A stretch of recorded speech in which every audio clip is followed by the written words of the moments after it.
sizlarga. Va undan tashqari menga hozir screenni ko'rsataman hozir. I'm going to share the screen, share the system audio. Right now, here the screen is on and everything is on. First of all, can you see the screen? And what about my voice? Is it clear or not? I need to know it. You both, Azbek and Mubina, are watching me, and I need to know if it's okay or not. Menga shuni aytib yuborishinglar kerak. Agar unaqa bo'lmasa, bironta muammo bo'lsa, o'shani to'g'rilashligim kerak. Videoda nuqson bo'lib qolmasligini istayman. Well, actually, I guess I have fixed it, right?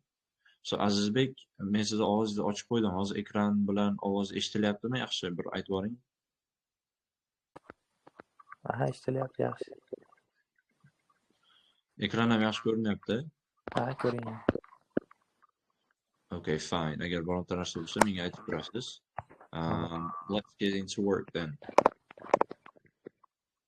So, first things first, this is my IELTS score, and I have designed my book for the beginner, so boshiga for the design, for the envelope, or what you say. Shunaqa qilib qo'ygan edim, chiroyli qilib. Demak, foydasi bo'lsin deb, ya'ni ishonch hosil bo'lsin deb. Hammasi 7.5. Everything is 7.5, and my writing is also 7.5. Menimcha screen ko'rinyapti, right? Xo'p, endi nimaga aynan shuni ko'rsatdim? Chunki essay sample ko'rasizlar, ya'ni ishonch hosil qilishlar kerak. Essaylarda analiz qilayotganda savol tug'ilishni boshlaydi. Xo'p, ular o'zi unaqami, rostdan ham 7.5mi, 8ga loyiqmi deb o'zingizlardan so'rashni boshlaysizlar, ya'ni shubhalanishni boshlaysizlar. Chunki tayyorgarlik shunaqa stressful situationki, o'zingizlardan o'zingizlar shubhalanishni boshlaysizlar. Shu paytda mana shu score'im 7.5 sizlarga asqotadi. Writing task 1 7, task 2 7.5. Shuni bilsanglar bo'ldi mana. And men bu narsani nimaga tayyorladim? O'zi aslida o'sha tayyorgarlik ko'rish muddatimda 7.5 olgungacha yozgan essaylarim bor, 7.5 olganimdan keyin ham yozgan essaylarim bor. Highly probable 7.5 olganimdan keyin yozgan edim. Chunki 7gacha yozgan IELTS'im, plus 7.5 IELTS writingda deyapman. 7.5 olgungacha yozgan essaylarimni boshqa bunaqa PDFda joylab qo'ygan ekanman. Uni ham bir alohida kitob qilib chiqarsak bo'lar ekan. Xullas, buni pulli qilganimning sababi ham o'zi mehnat singan, ancha singan, o'tirib olib, ancha vaqt sarflab yozilgan va buni qadrini ham bilishinglar uchun ham pulli qilingan. Chunki ba'zilar shunchaki kitobni olishadi, uni o'qimay ham qo'yishadi. Agar pulli sotib olsangiz, hech bo'lmasa ozgina bo'lsa ham qadrlab, boshidagi 2-3 essaylarni o'qiysiz. Hop, mana e'tibor beringlar, bu yerda essay 1 deganman va har bir essaydan keyin bo'sh joy qoldirganman. Ko'rib turganinglardek.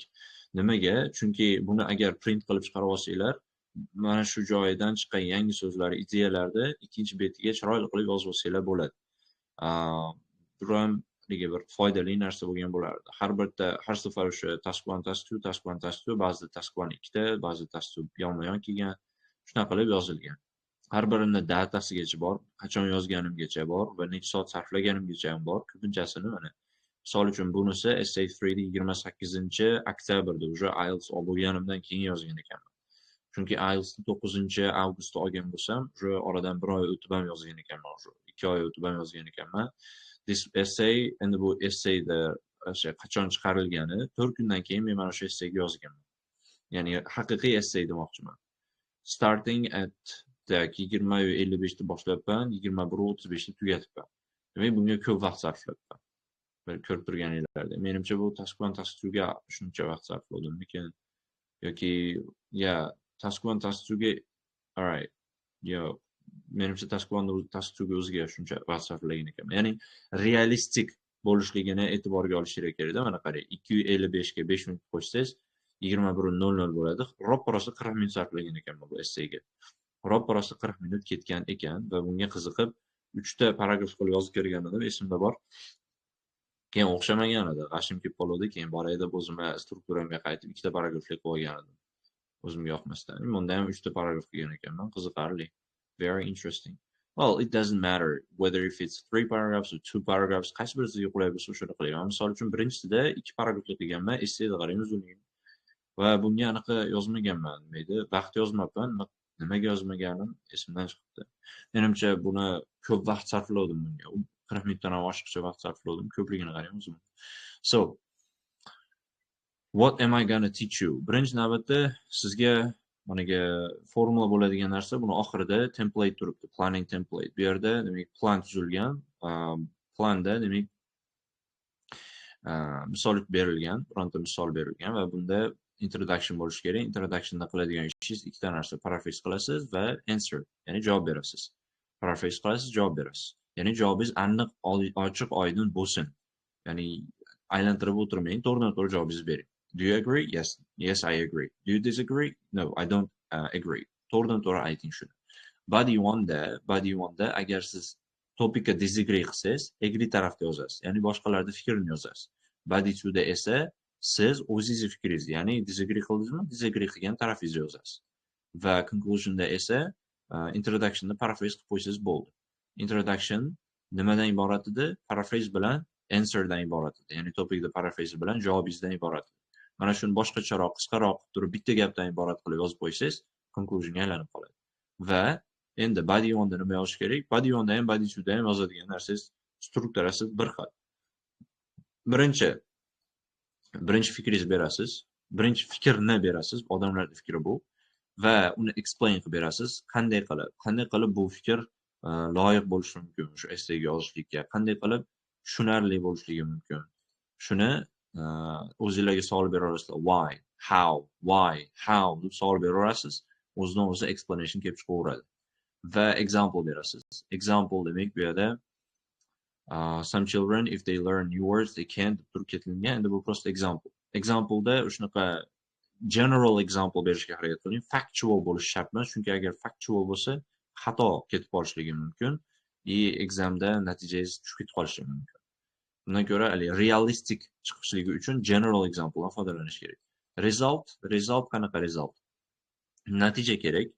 Agar mana shu 4 ta gap kamlik qilsa, so'zingiz 100 taga yetishligiga yana bitta result qo'shib qo'ying. Misol uchun as a further result deb ketsangiz ham bo'laveradi. As a further result. Bu yerda endi as a result deganman, keyinchalik yana ham deb bironta qo'shimcha result berib qo'ysangiz bo'lardi. Bu sizga mana shu birinchi ideyangizni, mana shu qolgan gaplar support qilib turadi, qo'llab-quvvatlab turadi. Mana shu gaplar sizga dalil bo'lib turadi o'sha gapingizga. Shuni tushunmasangiz, formulasini, aqliga, logikasini tushunmasangiz oson bo'lib qoladi. Body one'da ham xuddi shu gap. Answer, explain, example, result. Ba'zida explanation bilan example'ni almashtirsangiz bo'ladi. Biz o'zbek tilida ko'proq misol uchun deb turib birinchi boshlaymiz, tushuntirayotganimizda, to'g'rimi? Birinchi o'zbek tilida misol uchun boshlaganimiz uchun, mentalitetimizga to'g'ri kelgani uchun ko'pincha odamlar example bilan boshlaydi birinchi. Shunda example beradi, keyin u example tushuntirishni boshlaydi. Tushuntirish orqali javobini ham support qiladi, oxirida result ham aytib qo'yadi. Mana shu. You can also do this. You can also do like this. Now for the beginning, endi boshlang'ichiga nima qilsak bo'ladi? We're gonna, let's just analyze this essay. Hech bo'lmasa introduction bilan body one analyze qilib chiqamiz. Media coverage of violent crime. Keraklar bu vashim uzun anaqa ekan, essay ekan. Task to write. Mana shuni qilib ko'ramiz. Osonroq salba. Some people think that economic growth is the best way to end world poverty. Ba'zi odamlar o'ylashadiki, economic growth, ya'ni moliyaviy rivojlanish, kambag'allikni, butun dunyodan kambag'allikni yo'q qilishlikda eng yaxshi yo'li deb o'ylar ekan ba'zi odamlar. While others believe economic growth should be stopped immediately to prevent environmental damage. Boshqalar esa shu moliyaviy o'sishni to'xtatishlik kerak, chunki environmental damage'ni mana shu orqali yo'qsa bo'ladi. Ya'ni atrof muhitda zararlanishligini mana shu narsa orqali yo'qsa, to'xtatsa bo'ladi. Discuss both views and give your own opinion. Bu juda ham oson essay turi. Nimaga oson deyman? Chunki o'zi ikkita tayyor fikr berib qo'ygan sizga. Mana bu birinchisi. So I'm going to highlight this one. Mana while bilan boshlanadigani ikkinchi fikr. This one o'sha ikkinchi fikr bo'lib qolyapti. I'm going to change the color to green. Ikkita fikr turibdi hozir sizda. Bo'ldi, shunga sabab berasiz bitta. Ya'ni har bir ikkala fikrga bittadan sabab berasiz. O'sha sababingiz sizda answer bo'ladi. Body one, body two'dagi answerlar bor-ku, o'sha answer bo'ladi va explain qilasiz, example berasiz, resultni berib qo'yasiz, tugaydi, shu bilan ishlaysiz.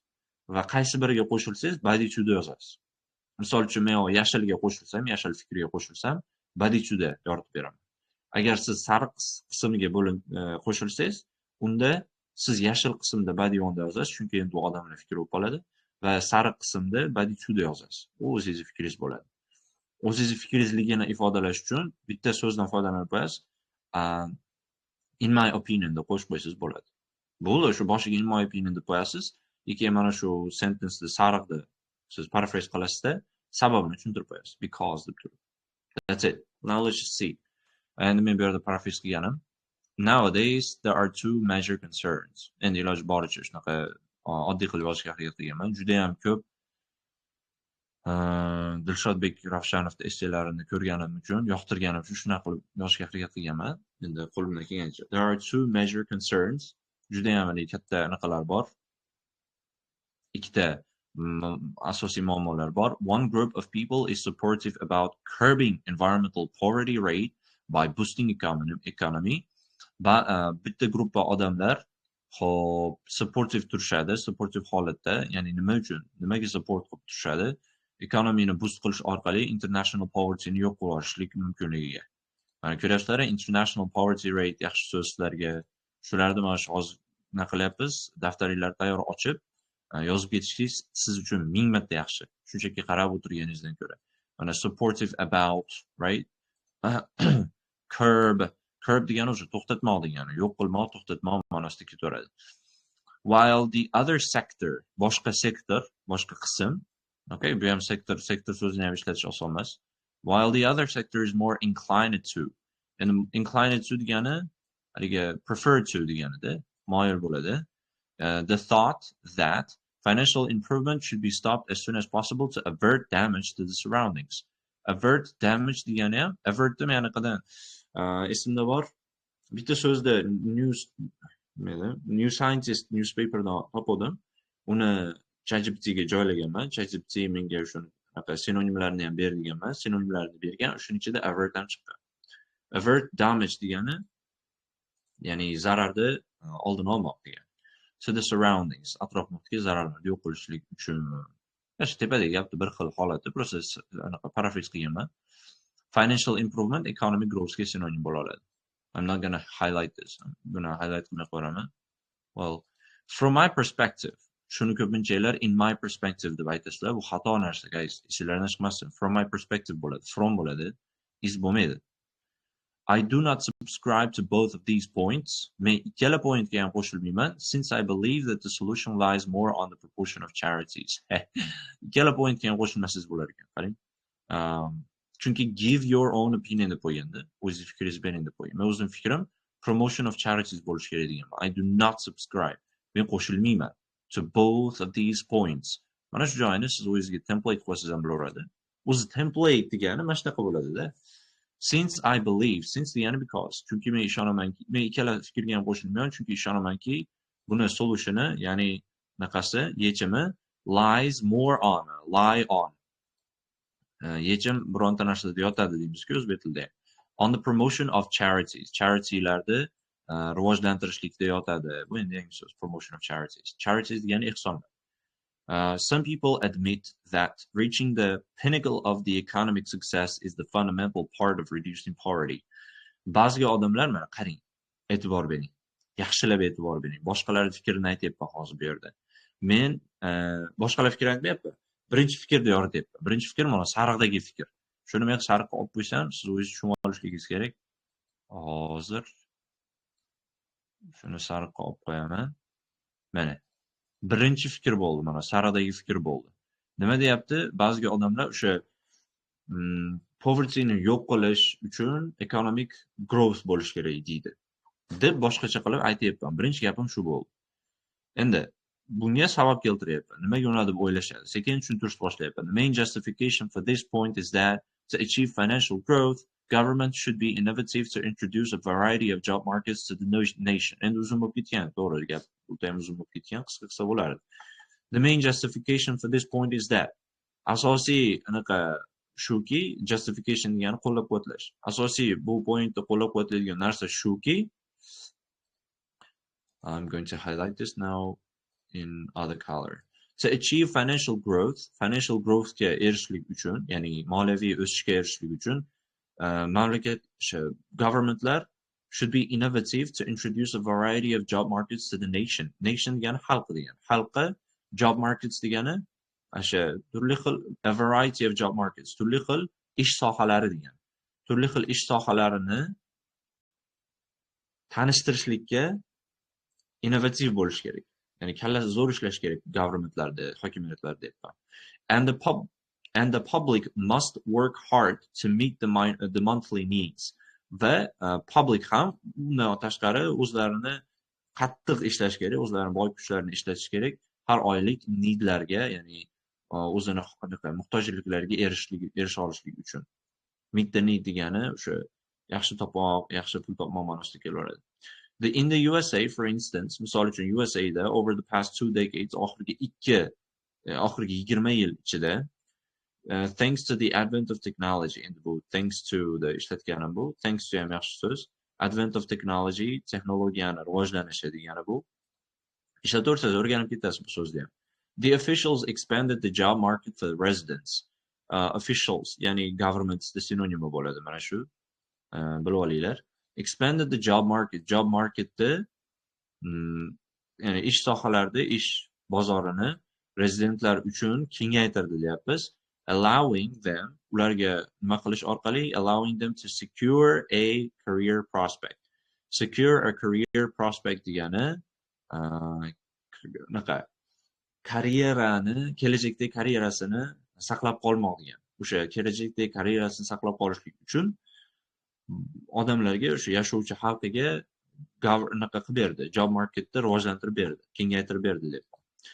Bunga qo'shimcha tarzda, xo'p, e'tibor bering, bundan oldin, bu yog'ini o'qishdan oldin har bir gap o'zini xizmati bor, ya'ni har bir gapda o'zini maqsadi bor.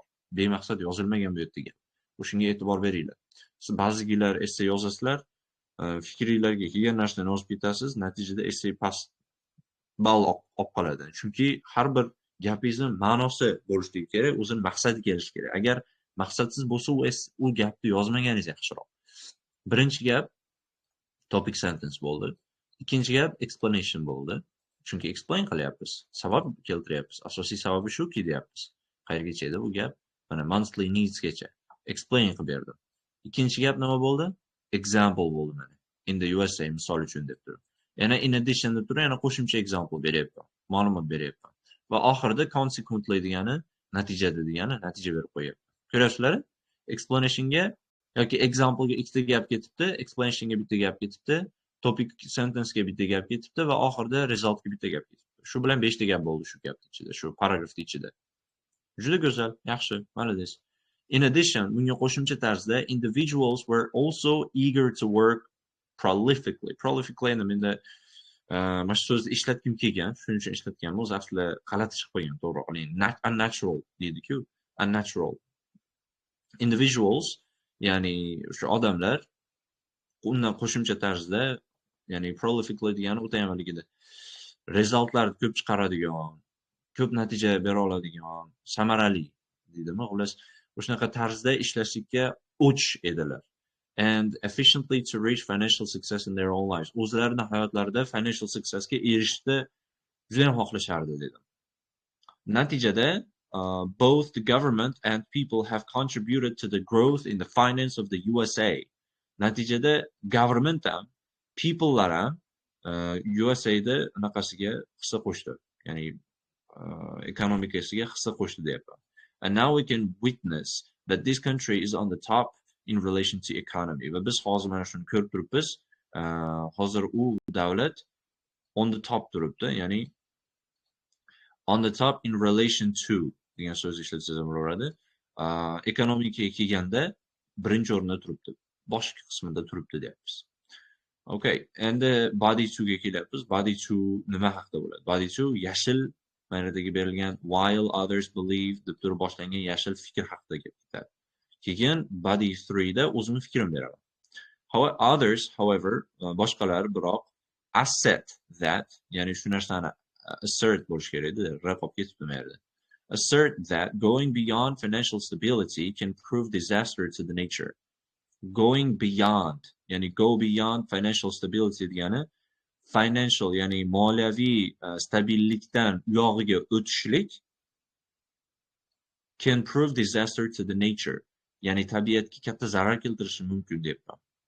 It is widely accepted that in order to bring more financial benefit to the country, bu widely accepted, ya'ni keng ko'lamda qabul qilingan narsaki, financial benefit keltirishlik uchun davlatga some state organizations allow themselves to get rid of trees in large rainforests with the aim of exporting or utilizing them to manufacture different types of goods such as paper.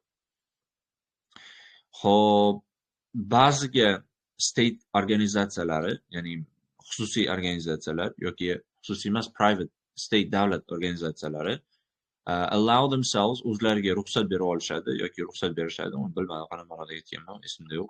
To get rid of trees, o'sha daraxtlarni kesib tashlashadi deyapman. Nima in large forest, katta o'rmonlarni ham kesib tashlashadi. With the aim of degani o'sha maqsadida degani. Eksport qilishlik, ularni ishlatishlik, manufacture of different types of goods, turli xil mahsulotlarni ishlab chiqarishlik uchun ishlatish uchun kesib yuborishadi deyapman. Misol berib turib, paper deb berib qo'yapman, such as paper. Endi natija beribman, shunda 3 ta gap bilan kifoyalanyapman. Nimaga? Chunki body 3 man borda meni. As a result, much of these lands, which were initially homes to fauna and flora, mana shu yerda okay, menimcha yaxshi ishlatganman bu so'zni.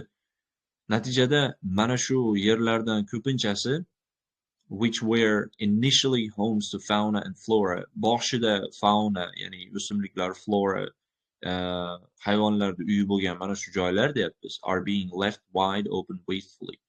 Shunchaki bo'sh holatda, ochiq holatda tashlab ketilyapti. Shu daraxt kesilgandan keyin bo'sh holatda qolyapti. Rosa yaxshi yozgan ekanman. O'zimga hayron qolyapman. Mana shu narsalarni bilarmidim men. So, that's it, I guess.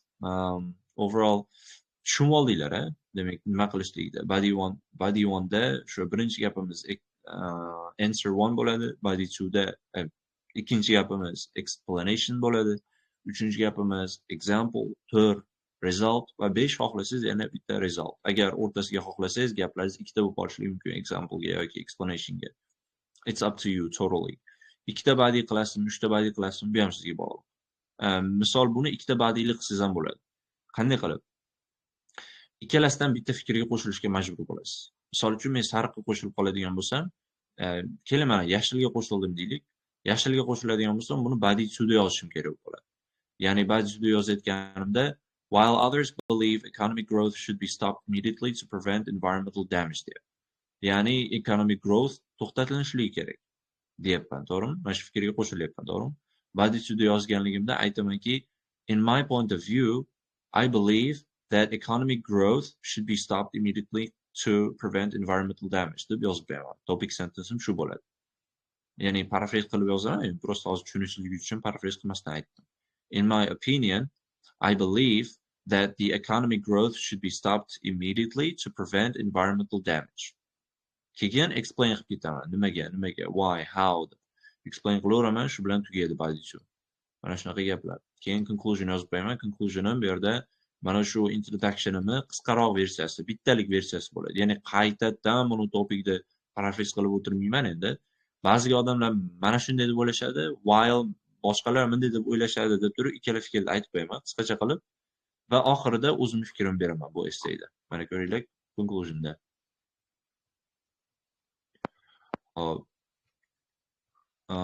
In conclusion, while economic boost can play its role in diminishing poverty, mana ko'rasizlar, while bilan boshlaganman. Economic povertyni yo'q qilishlikda, kamaytirishlikda economic boost katta rol o'ynasa-da, it can also influence the environment negatively. Atrof muhitga ham negativ ta'sir qilishligi mumkin. Nevertheless,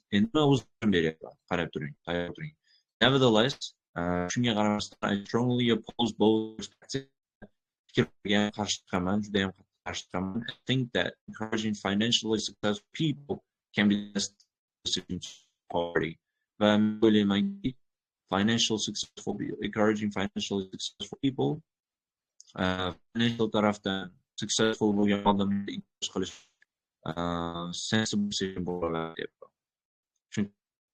mayli o'zim point berganman. Uni o'qimadik, o'qib bilish uchun sizlarga noto'g'ri ishlayotgan bo'lishi mumkin. O'shda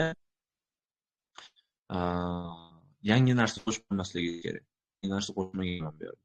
Yangi narsa qo'shilgan hammasi ichida borlar. Conclusion degani o'zi xulosa degani.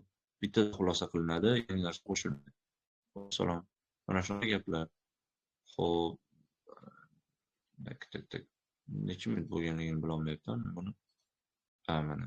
Okay, 25 minutes. I guess that's it for this today. I mean, for the day.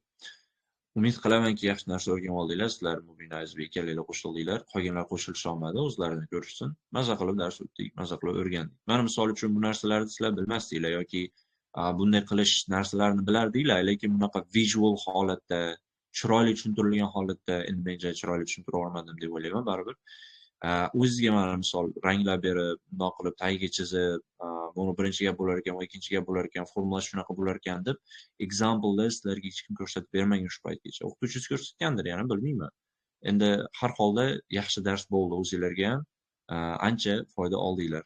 Ya'ni odam qo'shib, 4 ta odam qo'shib kanalga sizlar chakana ish qilmadinglar. Sizlar umuman yaxshi ish qildinglar, zo'r ish qildinglar. Kanal qanchalik yaxshi rivojlansa, qanchalik ko'tarilsa, shunchalik ko'proq odamga foydasi tegishni boshlaydi. Mana shunaqa gaplar. Thank you very much everybody. Yaxshi dam olinglar va kommentariyada mana shu dars qanchalik foydali bo'lganligini yozib qo'yinglar. Чтобы kanalga o'zim kanalimga joylayman yoki shu kanalga ham chiqarib qo'yaman. Qolganlar ham bilsin, qatnashsin darsga. Xudo xolisa yoki ertaga yoki indinga yana darsni boshlaymiz, o'zim xabar berib qo'yaman. Yaxshi dam olinglar.